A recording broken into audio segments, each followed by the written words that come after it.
We start with some faces y'all are very familiar with. The defending champion Miami Heat, who will face the Milwaukee Bucks in the 1-8 series as we take a look at season headlines for both teams. Of course, the Heat ripped off a 27-game winning streak, second longest in the history of the NBA. LeBron James career highs in 3 categories. And for the Bucks, they went 22-28 under Jim Boylen after he took over for Scott Skiles. And the Bucks make the first playoff appearance since 2009-2010. Now, head-to-head, the Heat won 3 out of 4. LeBron averaged 27.5 in those games. Brandon Jennings was nice against the Heat, averaging 23.8 per game. Here's Dwayne Wade and Coach Jim Boylen on this series. Being able to go back, to play the playoffs there, I'm sure for me, it'd be special.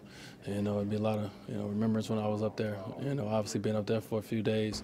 But no, I'm sure they're going to come out and support their team. They're in the playoffs. They haven't been in. They wasn't in last year for sure. I don't know when the last time they was in, but they haven't been in a lot, over for a while now. So they're going to come out, they're going to support. We're going to get some boos, but we should, and that's what we're supposed to. So we look forward to it. It's going to be challenging. They play very, very well at home. And when that time comes to go up there, we got to be ready and prepared for whatever's thrown at us and be able to put ourselves in position to win the game.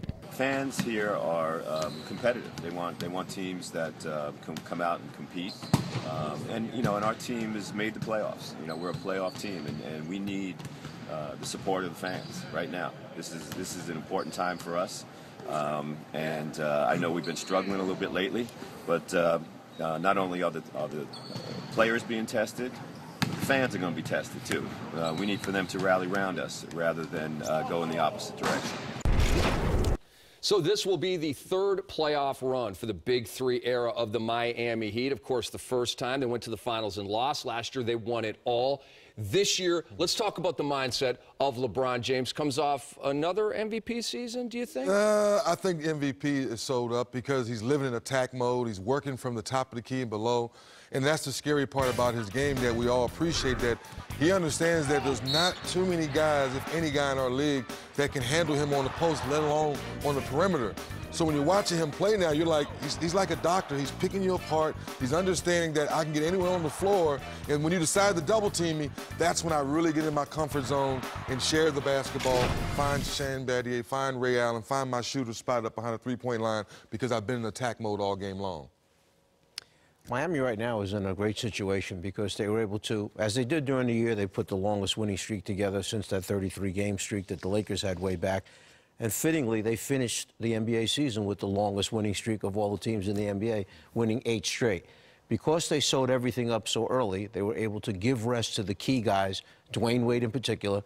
LeBron James got his chance to rest. And they took those bench guys. I mean, I thought Mike Miller was being carried in to the arena each night on a stretcher, that he would never play again. Right. Suddenly, with 2 weeks to go, they put Mike Miller in for big minutes, 28, 32 minutes a night. He's responding with 21 points, 5 out of 7 three-pointers on given nights. So they've given guys like Rashard Lewis and Mike Miller and Anthony, who hasn't played a whole lot in the center position this year, Anderson, a chance to gain experience together, get their conditioning back, and they go in healthy on a roll into the playoffs. Dennis, Coach mentioned the rest, specifically for Dwayne Wade. He missed 9 of the last 14 games to rest myriad injuries. But on Wednesday in the finale for the Miami Heat, he had 21 points and 10 assists in 23 minutes. Do you think Dwayne Wade's ready to go? He looked very, very ready to go. Rejuvenated, getting to the rim. He had a couple dunks that had all of us in like, wait a minute, okay, this rest was perfect, D-Wade. And also just getting away from the game. I think Coach Spoelstra gave him a couple days to get away, handle some personal business. Sometimes that's good to get your mind refreshed as well. So to have D-Wade and LeBron refreshed, ready to go, let you know the Miami Heat are ready to go for another step. And, Coach, in terms of Chris Bosh, last year in the finals, he was moved into that center position. He's been the center all season long now for the Miami Heat. Talk about how that has gone for Chris Bosh and how you expect it going forward into these playoffs. Well, when you think about who he's going to match up against, okay, which would be Larry Sanders for Milwaukee, shot blocker, big-time rebounder for him. But Bosh presents a little different problem because he can step away from the basket. So now does Sanders go out there and try and play him for that 18 to 22-foot jump shot? Bosh can mix it up. He can go down low, but also step out away, which would create a problem, and take a shot blocker away from the basket to open up the drives for LeBron James and Wade, etc. So let's talk about the Bucks here, and let's begin with a quote by Brandon Jennings back in March. Now, this was after the first two meetings that were split between the Bucks and the Heat. Brandon Jennings said the two games that we played Miami so far, we matched up well against them. If you ask me, that's who I would want to play in the first round, Miami. Just the fact over the years, a lot of the games have gone down to the wire with us in Miami. Right now, we haven't played that well against the Knicks. And Brandon Jennings goes on to say, I just feel better if we play Miami first round, just the fact that we have good games against them. I don't know if it's because they're the champs or what, but we always play harder against Miami. Now, Dennis, as we continue the story, the last two meetings, each won by Miami by double digits. Should Brandon Jennings have said what he said? Probably shouldn't have, but I understand his confidence. And to his point, they have played them pretty well the last few years, but obviously you don't want to add more bulletin board material to the Miami Heat to get them going. But like I said, anytime you got a guard like Brandon Jennings and Monte Ellis, two guys that can get hot, you feel that you can give yourself a chance. But we are talking about the champs and the way they're playing, the 27-game win streak, the role players playing better. To Coach's point, Mike Miller, Rashard Lewis, guys we haven't seen a lot this year.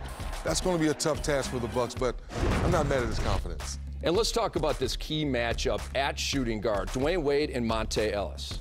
A little bit difference in the strength factor between the two. Dwayne Wade able to muscle his way down against Monte Ellis, and that's been a problem for Milwaukee. The lack of a presence in the backcourt of a defender. You wouldn't call Jennings or Ellis a stopper at the guard position, and Dwayne Wade, obviously, the experience that he has, and being as talented as he is, it gives him an opportunity to really take advantage of that. But at the other end, you've got to defend Ellis and Jennings, who can put a lot of points up on the board. No question about that. As we take a look at Monte Ellis, had a fantastic season, and in fact, Dennis, got way better after the All-Star break. 18.4 before, 20.6 after the All-Star break. Well, to Coach's point, if Monte Ellis concentrates on being in attack mode and get into the paint, he puts that pressure on D-Wade and makes him play defense. If he comes out early in the game and goes to his jump shot early, now you're taking D-Wade off the hook. You got to attack him, go at him, try to get him in foul trouble early, and now you muck up the game a little bit. You give yourself a better chance. Let's take a look at the series schedule for the 1-8 in the East, the Heat and the Bucks. This series gets underway Sunday at 7 on TNT. Game 2 also from Miami, Tuesday at 7:30 right here on NBATV. It is prediction time, ladies and gentlemen, and we start with Dennis Scott. Dennis, who you got, the Miami Heat or the Milwaukee Bucks? Well, to Brandon Jennings' point, I think it will be competitive, but I'm bringing out the broom. I think Miami still sweeps them. Let's go back to where the confidence may have come from. They did beat Miami once during the year, and they lost in overtime in Miami. So maybe in his mind, he's saying, you know what, we're really 2-2 with them this season. That overtime loss doesn't count. But I'm going to make it 4-1 Miami. Should be an interesting series, and we will be watching. Hopefully you will as well.